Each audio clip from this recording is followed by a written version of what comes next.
Hi, Kevin Coop here, and this is FaceTime with the Content Guy. So I'm spending a few days in Toronto, and one of the things I had the opportunity to do was go to Chef Assembly Hall, which is downtown. And this is amazing. It's like they brought a food truck culture into this facility. There are a dozen or so different installations, different kinds of food, mostly ethnic. There's Japanese, there's sushi, there's Mexican, all sorts of really interesting things. And the food here is fabulous. And the great thing is the people working at these places, they're their places. They're working for themselves.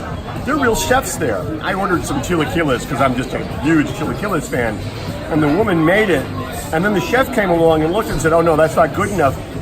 Put it aside and made me a whole fresh one because it didn't meet her standards. And I think that's really a great thing for a company to do, right? To look and say, no, we're going to hit a certain standard. It's only worth doing it if we're going to do it right. This is something I think a lot of retailers could do. I've always thought that really smart retailers should build a kitchen in their stores. And one of the things they could do is say, listen, for 90 days, we're going to bring in a chef and they're going to do something really cool in that location, right? And they're going to do it for 90 days and maybe it's Japanese.